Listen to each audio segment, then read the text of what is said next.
사도행전 10장 44절에서 48절까지 말씀. 우리가 지금까지 해왔던 말씀보다는 조금 양이 짧았죠. 예. 근데 이 부분을 읽을 수밖에 없었던 것이 전체를 원래는 다 읽었어야 됩니다. 우리가 사도행전 10장 말씀을 다 읽어야 이 스토리가 이렇게 이어집니다. 그래서 사실 우리가 오늘 봉독은 44절부터 48절까지 했지만 오늘 이야기는 10장 전체의 이야기가 되어야 합니다. 고넬료 기억나십니까? 이달리아 부대의 백부장. 여러분, 백부장은 100명의 부하를 거느린 사람이에요. 자기 밑에 군사를 100명을 이끌 수 있습니다. 여러분, 100명이 나와 함께 싸운다. 어딜 가든 위협적이에요. 사람 100명이 적지 않습니다. 그런데 이 100명이 다 군인이다. 손에 칼을 가졌다. 무기를 가졌다. 그러면 사실 식민 지배를 받고 있는 이스라엘 사람들한테는 엄청난 위협이에요. 이런 사람입니다. 이 고넬료라는 백부장은 말 그대로 이달리아 부대니까 유대인이 아닙니다. 이 사람이 꿈을 꾸죠. 그래서 꿈 얘기를 오늘 그 스토리가, 그러니까 꿈을 꾸고 나서 베드로를 불러라. 베드로가 이 당시에 욥바에 머물고 있었어요. 욥바에 사람을 보내서 오라 했는데 베드로도 똑같은 비슷한 꿈을 꿉니다. 어쨌든 하나님께서 역사하시죠. 그래서 이 두 분이 만나요. 이때 어떤 일들이 있었냐면, 여러분, 우리 아직 성령 강림 주일이 되려면 이제 2주 남았지만 오늘 이 기쁨의 50일에 이 이야기가 우리에게 분명히 의미가 있는 말씀이기에 하나님께서 우리에게 이 말씀을 주신 거죠. 대부분의 이 당시 고넬료를 만나러 가는 베드로와 이 베드로를 따라가는 주변에 있던 베드로의 제자들, 함께 했던 사람들은 거의 유대인이죠. 이 사람들은 다 할례받은 율법 아래 있던, 그러면서 예수 그리스도를 믿게 되었던 유대인 그리스도인들입니다. 이 사람들은 태어나면서부터 남자일 경우에 8일 만에 할례를 받고 또 우리가 알고 있는 그 쉐마를 외우며 모세의 율법 아래서 살아가는 것이 삶에 적응되어 있던, 삶에 적셔져 있던 사람들이에요. 그래서 이 외의 것들은 잘 생각을 못하는, 그래서 그 껍질을 깨고 나가기가 힘든 그런 사람들입니다. 여러분, 우리가 쉽게 이런 사람들을 뭐 이렇게 나무라거나 비난할 수 없는 게, 우리가 살아온 문화권이라는 게 있어요. 나이 한두 살 어린 사람이 여러분들에게 인사 안 하고 함부로 반말을 한다. 여러분 기분이 어때요? 예, 유교 문화권에서는 있을 수가 없는 일입니다. 근데 외국만 나가 보십시오. 나이가 많건 적건 하인은 기본에, 그렇죠? 이게 쉽게 깨질 수 없는 겁니다. 이것은 우리가 이렇게 생각하면 아, 그렇겠구나, 이렇게 좀 납득이 되어야 돼요. 이런 상황에서 이방인 중에서도 권력을 가진 백부장 고넬료에게 초청을 받고 갑니다. 가서 사도 베드로께서 무엇을 하시냐면 설교를 하셔요. 그 설교가 어디 있냐면 37절부터입니다. 36절부터 이렇게 되어 있죠. 만유의 주 대신 예수 그리스도로 말미암아 화평의 복음을 전하사 이스라엘 자손들에게 보내신 말씀하면서 세례 요한의 세례를 이야기하시고, 나사렛 예수께 성령과 능력을 기름 붓듯 하셨고, 그 다음 나무에 달아 죽였으나 사흘 만에 다시 살아나리라 하신 것이 이루어졌고 하면서 예수 그리스도의 십자가의 고난과 죽음과 부활에 관하여 이 이방인들로 가득 찬 고넬료와 그 가족들에게, 그 집에 함께한 사람들에게 하나님의 말씀, 예수 그리스도의 복음을 사도 베드로께서 전하십니다. 다시 말씀드리면 설교를 하신 거예요. 복음적 설교를 하신 겁니다. 그래서 우리가 방금 말씀으로 읽은 바로 앞절 끝에 믿는 사람들이 다 그의 이름을 힘입어 죄사함을 받는다 하였느니라 까지 베드로께서 이야기를 하신 거예요. 믿는 사람들, 그의 이름을 힘입어 죄사함을 받는다. 믿는 사람들, 그의 이름을 힘입어 죄사함을 받는다. 자, 이 문구에는 율법이 들어갈 틈이 없어요. 믿는 것과 그 이름을 힘입는 것과 죄사함이 들어있습니다. 여러분, 율법에는 죄사함을 어떻게 얻습니까? 속죄 제물을 드려야죠. 내가 뭘 잘못했든지, 공동체가 잘못했든지, 나라 전체가 민족 전체가 뭘 잘못했든지 어쨌든 속죄 제물을 들고 와서 번제로 하나님께 드리면서 그게 개인이든 공동체든 국가이든 민족이든 하나님 앞에 속죄 제물을 드리고 제사장이 대표로 하나님 용서해 주십시오. 이렇게 해야 속죄가 됩니다. 죄 사함을 입습니다. 이것이 율법에 정해진 법칙입니다. 그리고 이것이 온 유대인들에게는 태어나면서부터 적셔져 있던 순서예요. 그런데 오늘 사도 베드로의 입을 통하여 믿는 사람들이 다 그의 이름을 힘입어 죄사함을 얻는다. 완전히 율법에 명시되어 있던 순서와 법칙들을 이렇게 뒤집어 엎었음에도 불구하고 유대인이면서 그리스도인이 된 사람들은 엄청난 진보를 가져온 거예요. 삶에 있어서. 그렇지만 그 습관과 적셔져 있던 것은 남아있죠. 율법에 보면 이방인들과 함께 식사하라 되어 있습니까? 아니 되어 있습니다. 이방인들도 또 급수가 좀 달라요. 그래서 많이 괴롭히고 유대인들을 이스라엘 히브리 민족들을 힘들게 했던 민족들은 천대가 지나도 이 회에 들어오지 못하리라 저주받은 이방 민족도 있고요.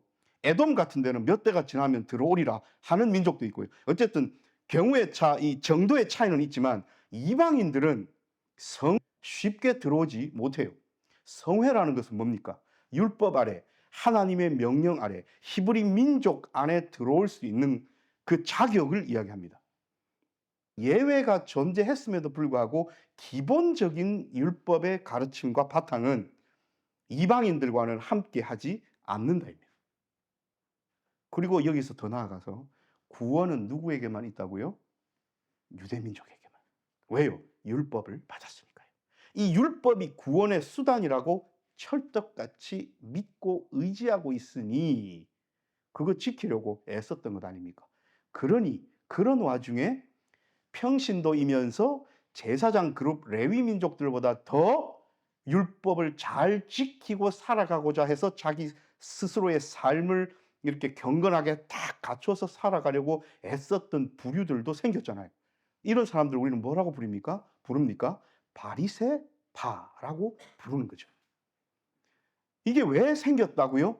그만큼 이 사람들에게 율법이라는 것은 정말 소중하고 귀중하고 조상들로부터 대대로 내려오는 것이며 이것을 어길 때는 구원의 바운더리에서 벗어날 수 있다. 하나님께서 우리를 구원하지 아니할 수 있다는 그런 어떤 두려움 이런 것들이 있었기 때문에 이 사람들은 무슨 수를 써서라도 율법을 지키려고 애썼던 거죠.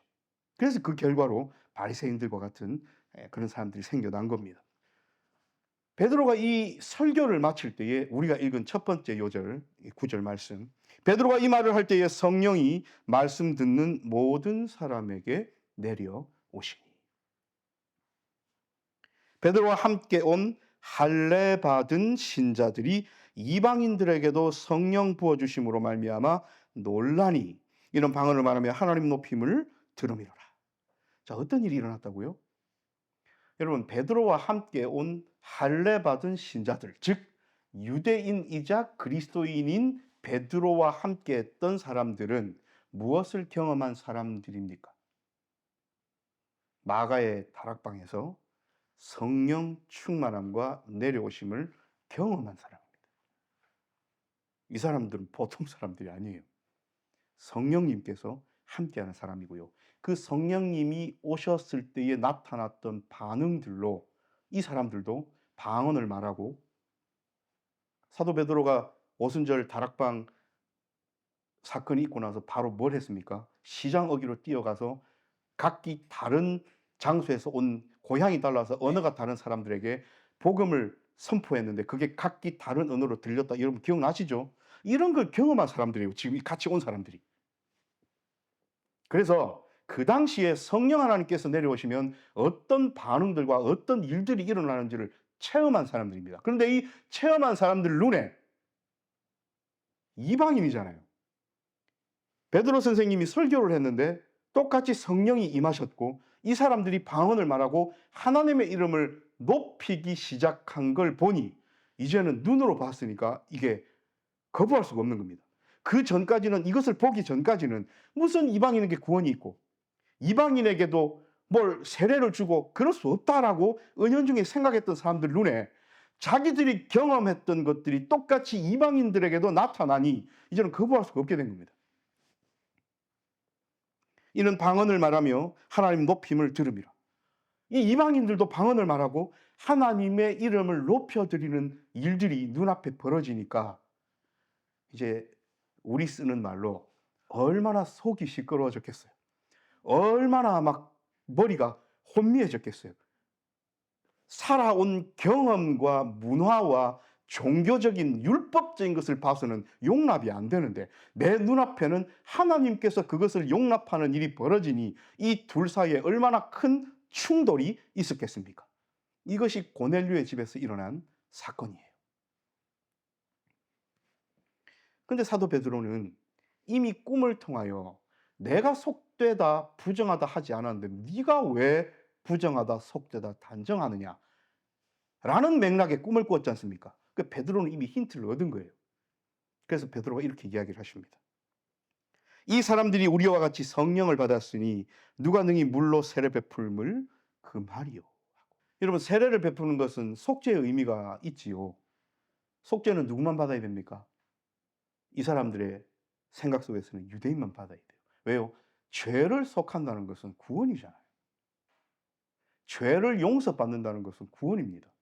죄의 결과는 사망인데 하나님께서 우리를 죽이지 않으시고 그대로 살려주신다. 생명 주신다. 할렐루야입니다. 이것을 이방인에게도 허락하신다고 살아온 문화적인 상황에서는 용납이 안 됩니다. 그런데 오늘 베드로는 이것을 선포하시는 거예요. 명하여 예수 그리스도 이름으로 세례를 베풀라 하니라 그들이 베드로에게 며칠 더 머물기를 정하니라. 자, 여러분, 우리가 흔히 복음서를 읽고 사도행전을 읽고 그 뒤에 편지글들을 읽을 때에 예수님의 11사도, 마띠아까지 12사도와 그를 위시한 다른 제자들은 누구를 향하여 복음을 전하러 갔다고 우리 흔히 여깁니까? 유대인들을 향하여. 이방인을 위한 사도로는 누가 부르심과 세우심을 입었어요? 사도 바울 선생님. 우리 이렇게 생각하는 동안 베드로가 누구에게 세례를 주고 성령 충만함을 전하고 있습니까? 이방인인 고넬료의 가정에게.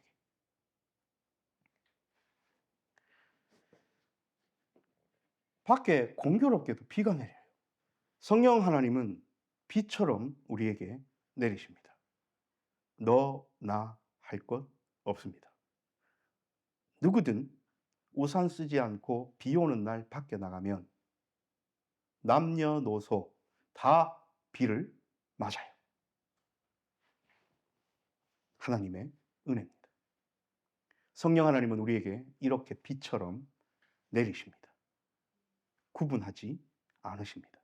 차별하지 않으십니다. 그리고 그 비를 맞은 결과는 너, 나 할 것 없이 똑같습니다. 적시어집니다. 오늘 하나님께서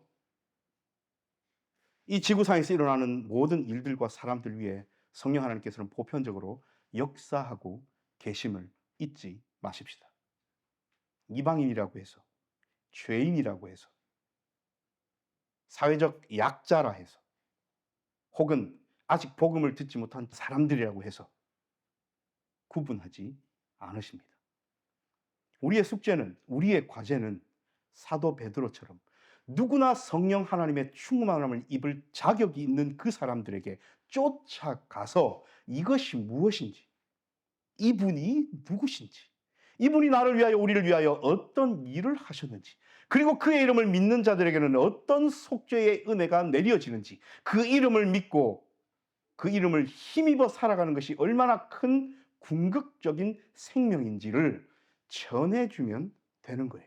이 땅에 많은 사람들이 고넬료처럼 간절함을 바라면서 삶의 영적이고 육적인 타개책을 갈구하면서 답답해하며 살아가는 사람들이 얼마나 많겠습니까? 만약 오늘 고넬료를 사도 베드로께서 외면하셨다면, 사도 베드로가 고넬료의 집에 도착해서 하나님의 말씀을 전하지 않았다면 이방인에게도 성령 충만함이 내리고 그들의 입을 통하여 하나님의 이름이 더 높여지는 놀라운 사건은, 이 에피소드는 일어나지 않았을 수도 있지 않습니까? 이 사건으로 인하여 이달리아 부대의 백부장이었던 고넬료와 그의 가족은 하나님의 성회에 들어오게 됩니다. 율법의 문제가 아닙니다. 우리가 이와 같이 성령을 받았으니, 우리와 같이 이 사람들이 성령을 받았으니 누가 능히 물로 세례 베풀음을 금하리요.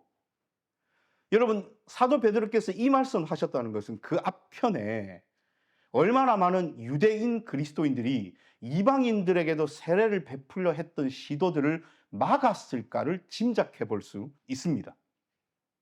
저 사람들은 할례받지 않은 사람들, 저 사람들은 율법이 없는 사람들, 저 사람들은 구원받을 자격이 없는 사람들, 저 사람들은 히브리 민족도 유대인도 아니므로 이 회에 들어올 수 없는 사람들, 예수 그리스도를 믿고 구원받는 것은 오직 우리에게만 주어진 우리의 특권이다 라고 얼마나 많은 사람들이 이야기를 했으면 오늘 사도 베드로께서 이 말씀을 하셨겠습니까? 성령 충만함을 받고 방언을 말하고 하나님의 이름을 드높이는 이 사람들에게 누가 물로 세례 베풀음을 금하리요? 금했다는 거예요. 1년의 무리들이. 우리는 우리 마음에 있는 이 금함을 금해야 됩니다. 우리는 세상을 바라보면서 우리가 우위에 있고 우리가 더 잘났고 우리가 영적으로 그 사람들보다 더 낫다고 생각하는 영적 교만에서 내려와야 돼요. 우리만 구원받아야 한다는 이 이기심에서 우리는 벗어나야 합니다. 혹시 있다면요. 하나님은 예수 믿는 우리나 믿지 아니하는 모든 사람들이나 똑같이 사랑하십니다. 이것을 깨달을 뒤에 우리는 예수 그리스도의 심장과 예수 그리스도의 눈으로 세상을 바라볼 수 있습니다. 온 세상을 적시는 비는 누구를 가리지 않습니다. 하나님은 우리 모두를 적셔 주십니다. 단지 우리는 하나님께서 적셔 주시는 그 성령의 단비의 적심이 얼마나 큰 우리 삶의 복이고 은혜고 감사의 제목이고 감격스러움이며 날마다 하나님 앞에 감사로 나아가야 될 하나님의 손대심임을 아는 것뿐이에요. 그럼 우리는 어떻게 해야 됩니까? 똑같이 적심을 당하고 있는 그네들에게 이 적심은 우리가 함부로 간과할 수 없고 잊을 수 없고 옆으로 제껴놓을 수 없는 삶의 가장 소중한 경험이라는 것을 나의 경험과 성경에 적혀있는 하나님의 귀한 말씀을 토대로 전해야 될 과제가 있는 거예요.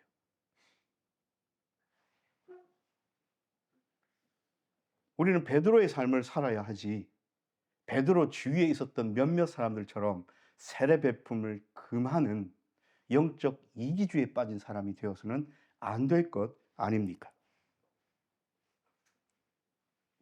그래서 우리끼리만 잘 살고 우리끼리만 은혜 받고 우리끼리만 즐거우며 우리끼리만 복되고 우리끼리만 생명 나눈 삶을 살면 된다는 영적인 안이함에서 우리는 벗어나야 합니다. 각자의 삶의 자리에서 하나님께서 우리에게 주신 달란트를 가지고 어떤 방법이든 간에 베드로처럼 조금 거리껴지고 조금 전하기가 힘들고, 여러분 베드로도 오만 생각을 다 했었지 않겠습니까? 이 사람이 권력 있는 사람인데 뒤에 지금 칼 갖고 무기 가진 사람이 100명이나 버티고 있는데 내가 여기서 말 한마디 잘못했다가 혹시 이런 생각 했지 않겠습니까? 그럼에도 불구하고 이미 성령 충만함을 경험한 사도 베드로는 그 옛날 나는 그 일을 모르오라고 3번 부인하던 그 베드로가 아니에요.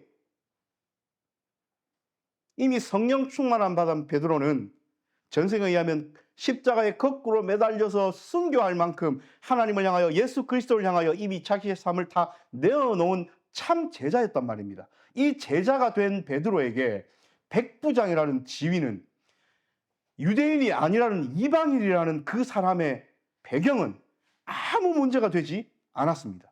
기회가 되는 대로 하나님이 보내신 그곳에서 하나님이 하라 하신 그 복음을 소리 높여 이야기하고 설교하고 전할 뿐입니다. 하나님께서 우리 각자에게 삶을 주셨습니다. 직장인으로, 사업체로, 원장으로, 학생으로 주셨어요. 삶을 살아가는 데 있어서 날마다 기회가 오는 것도 아닐 거예요. 오늘 하루를 살았는데 오늘 하루는 그저 그렇게 그냥 시간 지나면서 살았을 수 있어요. 그런데 나도 모를 때에 하나님께서 내게 사람을 보내시고, 나도 모르는 그때에 하나님께서 어떤 상황을 만드시고, 나도 모르는 그때에 하나님께서 내게 기회를 만드시면 우리는 베드로처럼 살아야지 세례 베풀물 금하는 영적 이기주의에 빠진 사람들처럼 살아서는 안 됨을 오늘 말씀하고 계십니다. 여러분, 사도 베드로는 이때 고넬료에게 전하고 나서 다시 그 삶의 대부분은 유대인들을 향하여 나아갔습니다. 우리가 잘 알듯 이방인을 위하여 목숨 걸고 살았던 사람은 오히려 사도 바울 선생님이었죠. 누구를 향하여 나아갔든지 간에 하나님의 복음은 그렇게 전해졌습니다. 사랑하는 여러분, 복음이 힘을 잃고 땅에 떨어져 사람들에게 괄시받고 조롱받고 천대받는 시대에 살고 있습니다. 신학을 하다 보면 이런 이야기들을 많이 들어요. 오히려 박해 때에, 4세기 이전 박해 때에, 1, 2, 3세기 때에 가장 기독교가 부흥하고 사람들의 영적인 수준이 높았고, 국교화되고 공인되고 나서 기독교가 권력을 얻었을 때부터 기독교는 내리막길을 걷기 시작했다라고 많은 학자들이 이야기를 해요. 또 그렇다고 해서 그럼 거꾸로 기독교가 막 박해받아야 됩니까? 그건 아닐 터지만 다시 한번 다른 방향에서 쳐다본다면 지금 복음은 박해 가운데 있습니다. 많은 사람들이 기독교인으로 살아가지만, 그리스도인으로 살아가지만, 교회를 다니고 있지만 그 속에 참 복음이 없기 때문에 그 가지가 열매 맺는 삶을 살지 못하고 참 포도나무로부터 떨어져 나와서 교인 행세, 교회 행세만 하고 있는 사람들이 많기 때문에 세상 사람들로부터 열매 맺지 못하는 그 가지는 똑같이 손가락질 받고 조롱받고 있습니다. 조롱받고 있으니 그 사람들은 어떻게 생각합니까? 떨어져 나와서 이미 참 포도나무와는 관련이 없음에도 불구하고 참 포도나무를 욕하기 시작했어요. 그리고 교회와 그리스도인들은 별 힘이 없어요. 그래서 상당수 많은 사람들을 이단에 뺏기고 있고, 상당수 많은 사람들이 무신론자로 돌아서게 되었어요. 이런 상황에서 우리가 살아갑니다. 믿음을 지키고 강건하게 살아가는 것이 쉽지 않습니다. 그저 매주 교회 와서 예배하고 믿는 사람들끼리 함께 모여서 그것이 맞지, 그것이 맞지 확신과 확인받고 살아가는 것에는 한계가 있을 겁니다. 그리고 세월이 많이 흘렀습니다. 이제 우리가 최저점을 찍고 다시 올라서야 될 때입니다. 영적으로요. 우리는 성령 충만함의 의미를 다시 한번 새겨야 합니다. 하나님께서 내 삶에 찾아오시면, 성령 하나님께서 나와 함께 계시면 내 삶이 어떻게 변화되고 내 말이 어떻게 변화되며 내가 상대방을 만나서 이야기하는 것들이 어떻게 변화될 것인지를 기대하면서 우리는 나아가야 합니다. 고넬료가 사도 베드로를 만나기 직전 자기 삶에 어떤 일이 벌어질지 알았겠습니까? 그저 이 꿈이 이상하다. 왜 요바에 있는 시몬 베드로라는 사람을 부르라 하지? 의아했을 겁니다. 근데 그 말씀을 듣고 성령이 충만했을 때 하나님의 이름을 높이고 방언을 말하며 성령 충만한 것들이 드러났을 때에 여러분, 고넬료가 느꼈던 이 색다름과 이 생소함과 이 놀라움과 이 경이로움을 여러분 생각해 보셨습니까? 아직도 많은 사람들은 이것들을 기다리고 있습니다. 살아계신 하나님께서 결단코 그냥 보고 두시지는 않지 않습니까? 우리는 그것을 알지 않습니까? 너무나도 얕은 이론으로 무신론을 주장합니다. 너무나도 얕은 이야기들로 기독교의 이 깊은 것들을 함부로 손을 댑니다. 그럴수록 우리는 더 깊이 있게 하나님을 알아야 되고, 그럴수록 우리는 더 깊이 있게 성령 하나님을 체험하며 살아야 하지 않겠습니까? 우리에게 말씀의 깊이가 없고 우리에게 성령 하나님에 대한 깊은 체험이 없으므로 그것을 손대고 건드리고 조롱하고 욕하는 사람들에게 자신 있게 말할 수 없는 것 아닙니까? 베드로가 딱 그 예였습니다. 성령 하나님 충만함의 경험이 없었기 때문에 3년 내내 선생님이라고 예수님을 따라다녔지만 여종이 너도 그 당이라 했을 때 뭐라고 반응합니까? 나는 그 당이 아니라 나는 모른다. 이것이 성령을 깊이 있게 체험하지 못한 사람의 반응이라면, 성령을 깊이 있게 체험한 사도 베드로는 칼을 가진 100명의 부하가 있는 고넬료 앞에서 예수 그리스도의 복음을 담대하게 전합니다. 이 사람이 이방인이었음에도 불구하고요. 우리의 삶에는 분명한 도약이 있어야 합니다. 우리의 삶에는 분명한 성경에 대한 깊이와 성령 체험에 대한 깊이의 도약이 있어야 합니다. 그저 내 신앙 하나 적시고 내 신앙 하나 기쁘게 하고 만족하는 것으로 우리가 이 세상 끝까지 이 신앙생활을 영위할 수는 없습니다. 그것은 이기심이요, 그것은 안이한 신앙입니다. 기쁨의 50일이 끝나가고요, 성령 강림주일이 2주 앞으로 다가왔습니다. 성령 하나님께서 오시면 어떤 일이 내 삶에 벌어질까? 여러분, 기대 한번 해보셨습니까? 성령 충만함을 여러분들과 저는 경험하고 살아갑니까?